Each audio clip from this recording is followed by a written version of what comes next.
नमस्कार, आप देख रहे हैं आज तक। आपके साथ मैं हूं सईद अंसारी। स्वागत है आपका दस्तक में। ये प्रधानमंत्री नरेंद्र मोदी की सीधी चीन से आ रही तस्वीर है। वुहान पहुंच चुके हैं प्रधानमंत्री नरेंद्र मोदी। 2 दिन का ये दौरा है, काफी अहम है। चीन के साथ ये दौरा इसलिए भी अहम है क्योंकि एक तरफ पाकिस्तान और एक तरफ चीन, ये हमारे 2 पड़ोसी और दोनों ही से हमारे अच्छे संबंध नहीं। हालांकि हम हमेशा अच्छे संबंधों के पक्षकार रहे हैं, अच्छे संबंध चाहते रहे हैं, लेकिन न चीन न पाकिस्तान कभी हमारी उस दोस्ती को कबूल करता है, न कभी हमारी दोस्ती के आगे बढ़ाए हाथ को स्वीकार करता है, बल्कि पीठ में छुरा घोंपता है। तो प्रधानमंत्री की एक और कोशिश चीन के साथ संबंध अच्छे करने की। गीता मोहन हमारी संवाददाता मौजूद है वुहान में इस समय। गीता, कितना महत्वपूर्ण यह दौरा प्रधानमंत्री नरेंद्र मोदी का?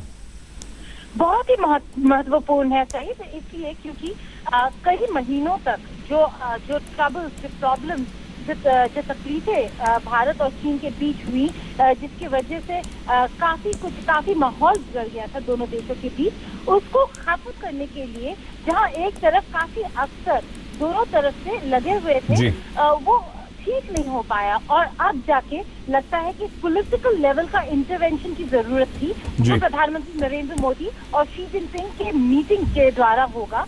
अब जो हम ये 2 दिन की मीटिंग देखेंगे, ये जो बातचीत होगी इन दो दिनों में सही, उसमें ये जरूर देखा जाएगा कि कैसे इमीडिएट सॉल्यूशंस नहीं ढूंढ रहे हैं, बिल्कुल गीता जी।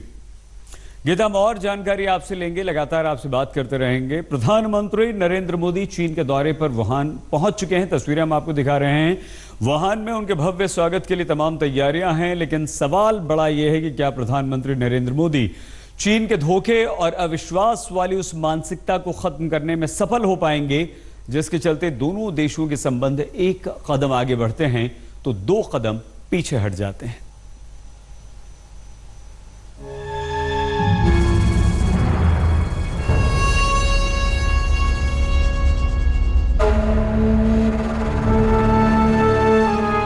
साल के फासले पर भारत और चीन का रिश्ता जस का तस खड़ा है। बातों में भरोसे की कोशिश, लेकिन जमीन पर अविश्वास का माहौल।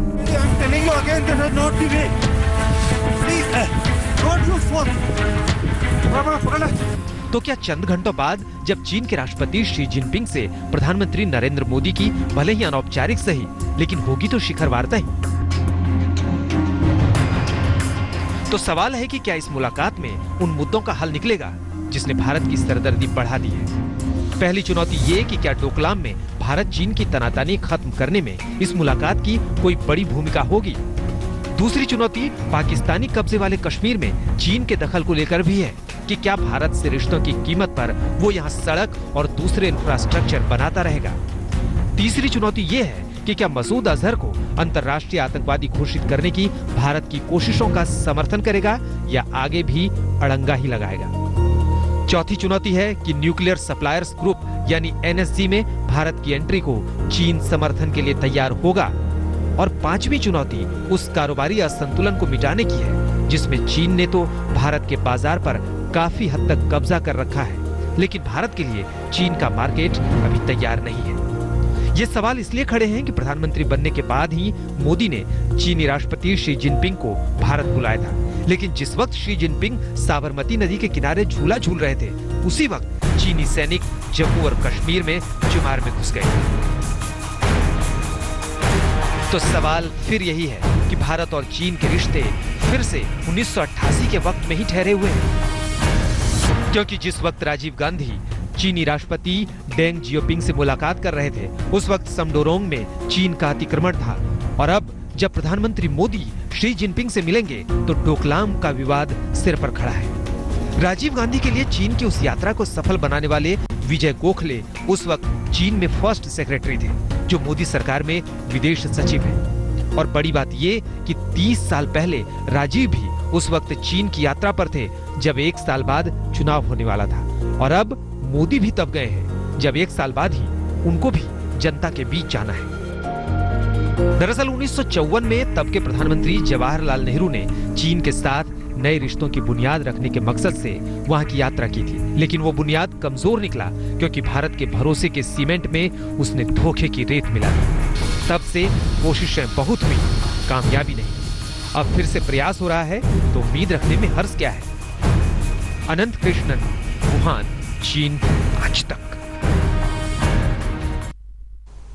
धोखा सिस्टम देता है, जिंदगी आपकी हमारी तबाह होती है। आज उत्तर प्रदेश के कुशीनगर में मानव रहित रेलवे क्रॉसिंग पर ट्रेन से कटकर सिर्फ 13 बच्चों की मौत नहीं हुई है, बल्कि हमारे देश का भविष्य मारा गया है। और यह आज अचानक नहीं हुआ है। कभी रेल में, कभी राजनीति के गंदे खेल में, तो कभी खराब व्यवस्था सेवा के कारण बच्चे मरते हैं और शासकों के पास अफसोस जताने और इसे नौटंकी बताने के सिवा कुछ भी नहीं होता।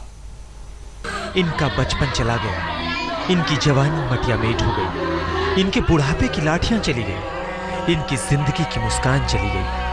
बस बचे हैं तो सिर्फ आंसू और जिंदगी भर ना थमने वाला वो दर्द जिसका कोई अंत नहीं है। सारी दोस्त ड्राइवर को देंगे और रेलवे विभाग को देंगे। सारी जिम्मेदारी रेलवे की कमी से ये घटना बच्चों को आज ये दशा हुआ है। वहाँ पे हर क्रॉसिंग पे एक आदमी का ड्यूटी लगा हुआ था, तो सबसे पहले अगर जो क्रॉसिंग पे जिसका ड्यूटी लगा था उसको, वो तो दोषी है। पहली बात, रोज की तरह तैयार होकर ये बच्चे स्कूल के लिए चले थे। कुशीनगर के विष्णुपुरा थाने के दुदही रेलवे क्रॉसिंग के पास एक पैसेंजर ट्रेन से वो स्कूल वैन टकरा गई जिसमें बच्चे स्कूल जा रहे थे। वैन में कुल 17 बच्चे सवार थे, साथ में ड्राइवर। इनमें 13 बच्चों की मौत हो गई। उत्तर प्रदेश के मुख्यमंत्री योगी आदित्यनाथ घटनास्थल पर पहुंचे। उनको भी समझ में आया होगा कि अपने जिगर के टुकड़ों को खोने का गम और गुस्सा क्या होता है, लेकिन इससे होता क्या है। मुख्यमंत्री ने मुआवजे का ऐलान कर दिया और शुरुआती नजर में ही सारा ठीकरा उस ड्राइवर पर फोड़ दिया जो कान में ईयरफोन लगाकर गाड़ी चला रहा था। प्रथम दृष्टया इस मामले में वैन के ड्राइवर की गलती सामने आ रही है। ईयरफोन लगा करके वैन चलाना, दूसरा उसकी आयु को लेकर के भी तमाम बातें सामने आ रही हैं। गोरखपुर के कमिश्नर को इसकी जांच के आदेश दिए गए हैं। नौटंकी बंद करो, ये दुखद घटना है। ये महज 13 मासूमों की मौत नहीं है, बल्कि ये प्रशासन की संवेदना की मौत है और इससे आगे रेलवे की लापरवाही की मौत है। नहीं तो 2 साल पहले कुशीनगर से महज 235 किलोमीटर दूर भदोई में ऐसे ही मानव रहित फाटक पर बच्चों की स्कूली वैन ट्रेन से टकरा गई और तब भी 13 नन्ही जानें हमेशा के लिए खामोश हो गई थी। लेकिन मानव रहित फाटकों का सिलसिला चल रहा है। बच्चों की मौत पर देश उबल रहा है, क्योंकि कहां तो बुलेट ट्रेन उड़ाने का ख्वाब दिखाया जा रहा है और कहां रेलवे की लापरवाही से बच्चों की लाशें गिननी पड़ रही हैं। हमारे बच्चे स्कूल वैन में जा रहे थे और रेलवे से टकरा गए। काफी बच्चों की मृत्यु हो गई। बहुत बड़ी दुखद समाचार मुझे यहाँ आते ही सब मिला। बहुत पीड़ा हुई। बुलेट ट्रेन परियोजना एक ऐसा प्रोजेक्ट है जो तेज गति। बुलेट ट्रेन से याद आया कि उसको चलाने के लिए अनुमानित बजट 1,10,000 करोड़ रुपए रखा गया है। दूसरी तरफ देश में करीब 7,701 मानव रहित फाटक है। मान लीजिए कि एक मानव रहित फाटक पर सीधे फ्लाईओवर बनाने का खर्चा 2 करोड़ रुपए भी आता है, तो 15,402 करोड़ रुपए में सारे मानव रहित फाटक गायब हो जाते हैं।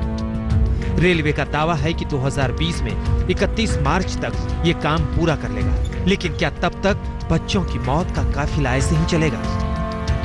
और अनमैन्ड लेवल क्रॉसिंग्स में पास्ट में एक्सीडेंट्स होते रहे हैं, जबकि वहाँ पे बेसिकली रोड यूज़र की जिम्मेदारी रहती है, रेलवे की जिम्मेदारी उसमें नहीं होती है।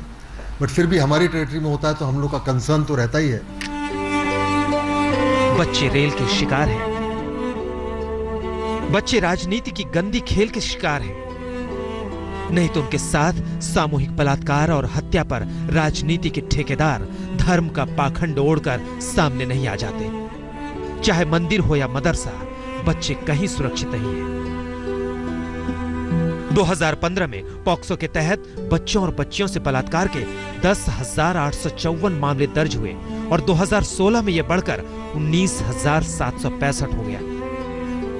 और बच्चों की बची खुची जिंदगी पर हमारी स्वास्थ्य व्यवस्थाएं भारी पड़ रही हैं। सिर्फ यही याद मत रखिए कि गोरखपुर में इंसेफ्लाइटिस और ऑक्सीजन की कमी से बच्चे कब और कैसे मारे गए थे। ये भी याद रखिए कि देश में 5 साल से कम उम्र के बच्चे सबसे ज्यादा मरते हैं। 2016 में इनकी संख्या करीब 9 लाख थी। देश के पहले प्रधानमंत्री जवाहरलाल नेहरू बच्चों के प्रति अपने प्यार को लेकर चाचा नेहरू कहलाए और मौजूदा प्रधानमंत्री नरेंद्र मोदी बच्चों के लिए अपने स्नेह के कारण सुरक्षा की बंदिशों को तोड़ देते हैं। लेकिन बच्चों को सिर्फ प्यार नहीं, सुरक्षा भी चाहिए सरकार। उनकी मासूम जिंदगी हर मोड़ पर खतरे में कब तक पड़ी रहेगी? कहाँ है मुहाफिज खुदी के जिन्हें नाज है हिंद पर, वो कहाँ है, कहाँ है, कहाँ है, कहाँ है। सिस्टम कब बदलेगा? सरकार ने सुप्रीम कोर्ट की वरिष्ठ वकील इंदु मल्होत्रा को सुप्रीम कोर्ट की जज बनाने का रास्ता तो साफ कर दिया। कल सुबह वो अपने पद की शपथ भी ले लेंगी। लेकिन इस बीच उत्तराखंड हाईकोर्ट के मुख्य न्यायाधीश जोसेफ को जज बनाने पर बवाल मच गया। सुप्रीम कोर्ट के कुछ बड़े वकील इस मामले को चीफ जस्टिस के सामने ले गए, लेकिन वहां उनको निराशा ही मिली। बस इसी पर सुप्रीम कोर्ट में एक बार फिर उबाल आ गया, जब सरकार ने यह तय कर लिया कि सुप्रीम कोर्ट की सीनियर वकील इंदु मल्होत्रा सुप्रीम कोर्ट की नई जज बनेंगी। लेकिन उत्तराखंड हाईकोर्ट के मुख्य न्यायाधीश जस्टिस के.एम. जोसेफ के नाम को सरकार की हरी झंडी नहीं मिली तो वकीलों में भी हड़कंप मच गया। बात सिर्फ वकीलों तक ही सिमटी नहीं रही, बल्कि धीरे धीरे लुटियन जोन की पॉलिटिक्स सुप्रीम कोर्ट के गलियारे में तैरने लगी। कांग्रेस ने सरकार पर बेहद संगीन आरोप लगा दिया। अगर के.एम. जोसेफ के बारे में वेबसाइट में लिखा है कि उससे ज्यादा काबिल कोई और जज है नहीं, तो लगता है कि केंद्र सरकार को काबिल नहीं लगता। कांग्रेस पार्टी ने भारत की न्यायपालिका की गरिमा को कमजोर करने में बहुत बड़ी भूमिका निभाई है और उनका पिछला रिकॉर्ड यह स्पष्ट बताता है। आज मुख्य न्यायाधीश जस्टिस दीपक मिश्रा की अगुवाई वाली 3 जजों की बेंच ने वरिष्ठ वकील इंदिरा जयसिंह 100 वकीलों के दस्तखत वाली अर्जी लेकर पहुंची कि जब तक जस्टिस के.एम. जोसेफ को भी सुप्रीम कोर्ट का जज नहीं बनाया जाता, तब तक इंदु मल्होत्रा के शपथ ग्रहण समारोह को रोक दिया जाए। इस पर अदालत में काफी गर्मागर्म बहस हुई। मुख्य न्यायाधीश ने इंदिरा जयसिंह को कहा कि सुबह आप कठुआ वाला मामला ले आई तो लगा कि आप महिलाओं के मामले को लेकर चिंतित हैं, लेकिन दोपहर होते ही आप ये क्या लेकर आई? आपके बीच से एक महिला वकील सबसे बड़ी अदालत की जज बनने जा रही हैं और आप इसका विरोध कर रही हैं। इस पर इंदिरा जयसिंह ने कहा, नहीं माय लॉर्ड, मैं इसे रोक नहीं रही हूँ, लेकिन चाहती हूँ कि जब तक जस्टिस जोसेफ का मामला फाइनल ना हो जाए तब तक इसे रोका जाए। इस पर अदालत ने कहा कि आप जो कह रही हैं वो कल्पना से परे है। हम तो हाईकोर्ट में जज बनाने के लिए एक साथ 30-30 नामों की सिफारिश करते हैं, लेकिन अगर सरकार को 2-4 नामों पर ऐतराज हो तो इसका मतलब ये नहीं कि सारी नियुक्तियां रोक दी जाएं। ये तो विचित्र बात है। फिर भी जयसिंह अपनी दलील देती रही तो कोर्ट ने खिन्न होकर कहा कि बंद कीजिए ये सब। ये साफ हो गया कि सबसे बड़ी अदालत को सरकार के फैसले पर कोई ऐतराज नहीं है, लेकिन जस्टिस जोसेफ का मामला अभी भी सुप्रीम कोर्ट के संज्ञान में है। सुप्रीम कोर्ट ने कहा है कि अगर जस्टिस जोसेफ के नाम को सरकार के पास दोबारा विचार के लिए भेजा जाए तो मुमकिन है कि विवाद खत्म हो जाए। अदालत ने यह भी कहा कि हम कॉलेजियम में विचार करेंगे कि जस्टिस जोसेफ की सिफारिश सरकार को दोबारा भेजी जाए या नहीं, लेकिन अदालत ने इस पर कोई समय सीमा नहीं बांधी है। तो साफ है कि जस्टिस जोसेफ के सुप्रीम कोर्ट में आने का रास्ता अभी खुलता नजर नहीं आ रहा है। सरकार के पास ये अधिकार नहीं है कि उनमें से एक का अपॉइंटमेंट नोटिफाई कर दे और सिर्फ दूसरा वापस भेज दे। अगर उसको वापस भेजना है तो फिर दोनों वापस भेजने होते हैं रिकंसिडरेशन के लिए। अब आप ये जान लीजिए कि ये जस्टिस जोसेफ हैं कौन। जस्टिस जोसेफ इस वक्त उत्तराखंड हाईकोर्ट के चीफ जस्टिस हैं। इनकी पहचान एक सख्त और कड़े फैसले लेने वाले जज की है। 2016 में जब उत्तराखंड में राष्ट्रपति शासन लागू हुआ तो जस्टिस जोसेफ ने केंद्र के इस फैसले को खारिज कर दिया था। सरकारी रिकॉर्ड के मुताबिक इस वक्त देश के सभी 24 हाई कोर्ट में कुल 669 जज हैं, जिनमें वरिष्ठता के क्रम में जस्टिस जोसेफ 42वें नंबर पर हैं और हाईकोर्ट के मुख्य न्यायाधीशों में इनका नंबर 11वां है। इस पर सवाल उठ रहा है कि क्या सरकार अपने विवेक के नाम पर जस्टिस जोसेफ से उत्तराखंड मामले का बदला ले रही है। I also think it's time now for the 4 judges who came out in a press conference to alert the nation that democracy is in danger. दरअसल जस्टिस जोसेफ का नाम कॉलेजियम सिस्टम ने इसी साल 10 जनवरी को सुप्रीम कोर्ट में जज के लिए भेजा था, लेकिन सरकार इस फाइल पर बैठी रही और अब कह रही है कि उसने अपनी आपत्तियों के साथ जस्टिस जोसेफ की फाइल दोबारा विचार के लिए कॉलेजियम के पास भेज दिया। अब हम आपको बताते हैं कि ये कॉलेजियम है क्या। सुप्रीम कोर्ट और हाई कोर्ट में जजों की नियुक्ति की सिफारिश करने वाली टीम को कॉलेजियम सिस्टम कहते हैं। ये कॉलेजियम 5 वरिष्ठतम न्यायाधीशों की एक टीम है जिसमें चीफ जस्टिस समेत सुप्रीम कोर्ट के 4 सीनियर जज सदस्य हैं। कॉलेजियम उम्मीदवारों के नामों की सिफारिश सरकार को करता है और फिर सरकार का ही आखिरी फैसला होता है। जो कपिल सिब्बल साहब और लोग कहते हैं कि न्यायपालिका खतरे में है, तो उनको कहने दीजिए। जजेज के मुंह से ये सब बातें शोभा नहीं देती हैं, पब्लिक को भी पसंद नहीं है। यानी अड़ना कहीं भी फायदेमंद नहीं होता, आगे बढ़ना ही उचित होता है और यही बीसीआई का भी मानना है कि आगे बढ़ना चाहिए। बाकी एक ही नाम पर अड़ने से चीजें दुरुस्त नहीं होने वाली हैं। कैमरामैन धर्मेंद्र के साथ संजय शर्मा, दिल्ली, आज तक। लेटेस्ट खबरों के लिए यूं ही देखते रहिए आज तक और इस वीडियो के पसंद आने पर लाइक, शेयर एंड सब्सक्राइब करना ना भूलें।